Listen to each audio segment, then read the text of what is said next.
আসসালামু আলাইকুম রহমতুল্লাহ। প্রিয় ভিউয়ার্স, আশা করি সবাই ভালো আছো।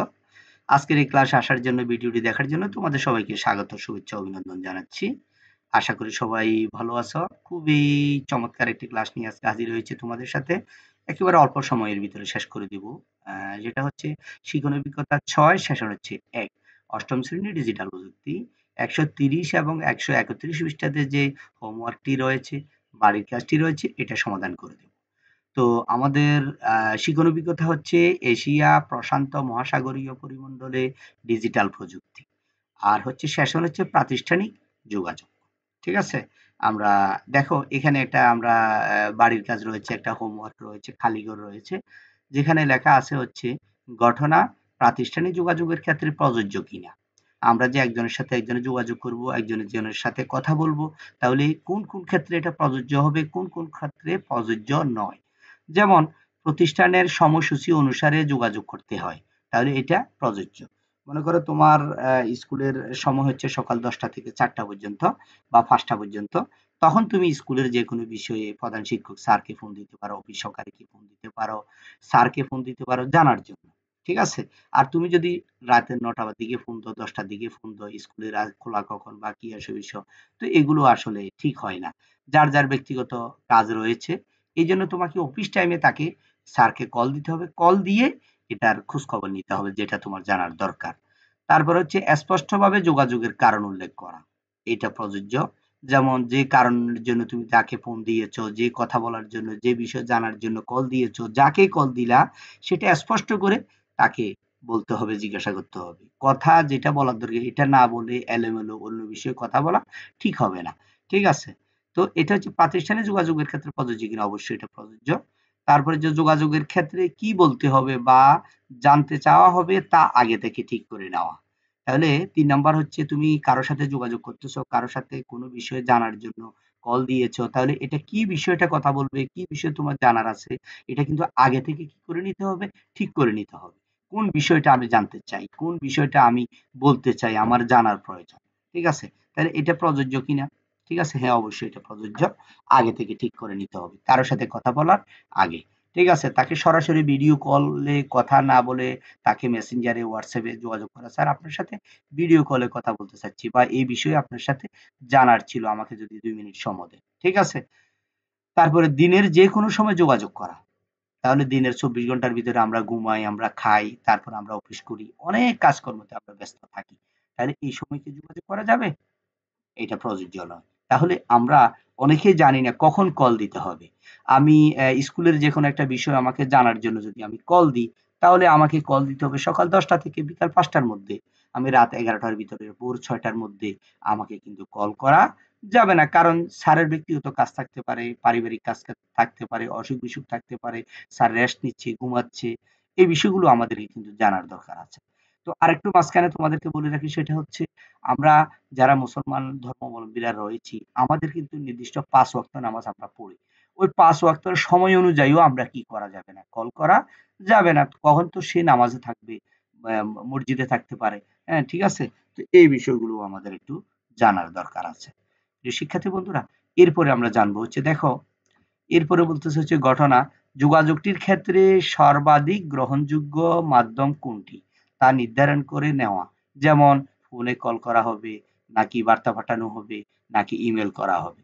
তাহলে তুমি যদি কারো সাথে যোগাযোগ করতে চাও, কারো সাথে তথ্য জানার জন্য, তথ্য শেয়ার করার জন্য, তাহলে তুমি কিভাবে করবে? তুমি কি সরাসরি ফোনে কথা বলবা? নাকি তুমি কোনো মেসেজ দিবে WhatsApp এ, মেসেঞ্জারে, হ্যাঁ? তারপরে হচ্ছে নাকি মেইলে পাঠাবে? এটা তোমাকে ঠিক করে নিতে হবে। তাহলে এটা প্রাতিষ্ঠানিক যোগাযোগের ক্ষেত্রে এটা প্রযোজ্য কিনা? হ্যাঁ, এটা প্রযোজ্য। তাহলে তোমাকে আগে ঠিক করে নিতে হবে কোন মাধ্যমে আমি যোগাযোগটা করব। তারপর হচ্ছে খুব বেশি গুরুত্বপূর্ণ নয় এমন কথা না বলা বা না লেখা। তাহলে এই বিষয়টাতে যেটা আমরা বুঝতেছি, তুমি যে বিষয় জানার জন্য এটা এত গুরুত্বপূর্ণ না, বা যে বিষয়টা জানার জন্য তোমার এত প্রয়োজন নাই। হয়তো কাউকে বিরক্ত করার জন্য তুমি করতেছো না। এটা করা যাবে না। তাহলে এটা প্রযোজ্য কিনা আমরা একটু খেয়াল করি। হ্যাঁ, এটাও প্রযোজ্য। তাহলে একান্ত প্রয়োজনীয়, একান্ত ব্যক্তিগত, একান্ত খুবই গুরুত্বপূর্ণ বিষয় না হলে কারো সাথে কথা বলা, কাকে ফোন করে ডিস্টার্ব করা, মেসেঞ্জারে নক করা, WhatsApp এ নক করা, আজে-বাজে কথা বলা কোনো দরকার নেই। মানে অপ্রাসঙ্গিক কোনো কথারই দরকার নেই, তাহলে এটা প্রযোজ্য। তারপর হচ্ছে যার সাথে যোগাযোগ করা হচ্ছে তাকে সম্মানের সাথে সম্বোধন করা। তুমি যার সাথে কথা বলতেছো, যার সাথে তুমি ইমেল করতেছো, যার সাথে হোয়াটসঅ্যাপে কথা বলতেছো, ইমোতে কথা বলতেছো, মেসেঞ্জারে কথা বলতেছো, মেইল করতেছো, তাহলে তাকে সম্মান রেখে তোমাকে সম্বোধন করতে হবে, কথা বলতে হবে। কেমন? এটা প্রযোজ্য কিনা? হ্যাঁ, অবশ্যই এটা প্রযোজ্য। ছুটির দিনে কাউকে ফোনে কল করা বা বার্তা দেওয়া, এটা কি প্রযোজ্য? ছুটির দিন শুক্রবার, হ্যাঁ, অফিস বন্ধ, সবকিছু বন্ধ, এই টাইমে কি তার সাথে কথা বলা যাবে? তোমার স্কুল বন্ধ, স্যার তো তার ব্যক্তিগত কাজে, ধর্মীয় কোনো কাজে ব্যস্ত থাকতে পারে, সে পারিবারিক কাজে ব্যস্ত থাকতে পারে, সামাজিক কোনো অনুষ্ঠানে ব্যস্ত থাকতে পারে শুক্রবারে, তখন কি তার সাথে ফোনে বা কলে বা কোনো মেল দেওয়া কি প্রযোজ্য হবে? না, প্রযোজ্য না। ঠিক আছে? একমাত্র শুক্রবার সাপ্তাহিক ছুটি, এটা যার যার ব্যক্তিগত কাজগুলো, পারিবারিক কাজগুলো নিয়ে ব্যস্ত থাকে মানুষ। ঠিক আছে? ওই টাইমে তুমি কল করে যদি বিরক্ত করো, স্যার হয়তো বিরক্ত হতে পারে। ঠিক আছে? স্যার হয়তো কোনো ব্যস্ত থাকতে পারে। এই বিষয়গুলো আমাদেরকে খেয়াল রাখতে হবে। ঠিক আছে বন্ধুরা?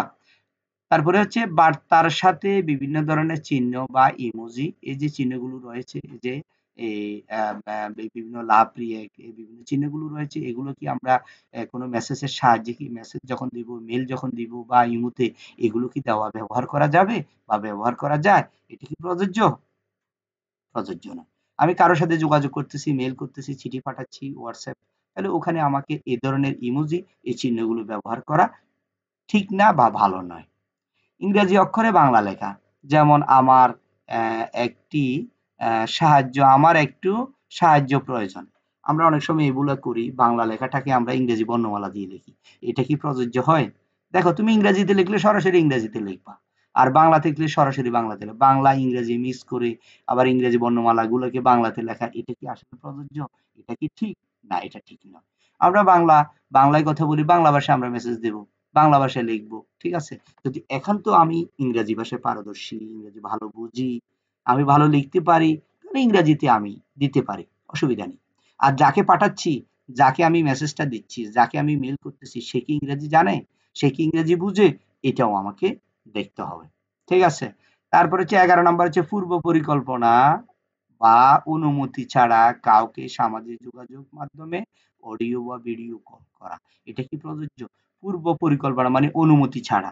আমি তার সাথে কোনো অনুমতি নিলাম না, মেসেঞ্জারে একটু বললাম, স্যার আপনার সাথে একটু ভিডিও কথা বলতে চাচ্ছি, আপনার সাথে একটু হোয়াটসঅ্যাপে কথা বলতে চাচ্ছি, একটু অনুমতি হবে বা আপনার একটু সময় হবে? কোনো অনুমতি না নিয়ে সরাসরি আমি ভিডিও কলে দিয়ে দিলাম। ভিডিও কল দেওয়ার সাথে সাথে স্যারও আর হয়তো জরুরি মনে করে রিসিভ করলো। তখন সে হয়তো তার ব্যক্তিগত কাজে বাড়ির ভিতরে সে গেঞ্জি পরা থাকতে পারে বা সেই ইয়া থাকতে পারে। ঠিক আছে? বিভিন্ন সমস্যা থাকতে পারে। তো এই হিসাবে কল করা কিন্তু প্রযোজ্য নয়। ঠিক আছে? প্রযোজ্য নয়। তাহলে এই বিষয়গুলো আমাদের খেয়াল করতে হবে। যখন তখন রাতের ১১টার দিকে, রাতের 12টার দিকে, ভোর ৬টার দিকে, হয়তো তখন স্যার ঘুমাচ্ছে, রাতের ১১টার পরে স্যার রেস্ট নিচ্ছে। ওই সময়েও কারো সাথে অনুমতি ছাড়া কল করা, এটা কিন্তু সমীচীন নয়। প্রিয় শিক্ষার্থী বন্ধুরা, আজকের ক্লাসটি তোমাদের কেমন লেগেছে? আশা করি কমেন্টসে জানাবে। আর কি বিষয়ে তোমাদের জানার দরকার সেটাও জানাবে। তোমাদের ডিজিটাল প্রযুক্তি বইয়ের পৃষ্ঠা নাম্বার অনুযায়ী আমাকে কমেন্টস করে জানাবে। সে অনুযায়ী আমি ক্লাস তৈরি করব। সবাই ভালো থাকবে, সুস্থ থাকবে। আসসালামু আলাইকুম।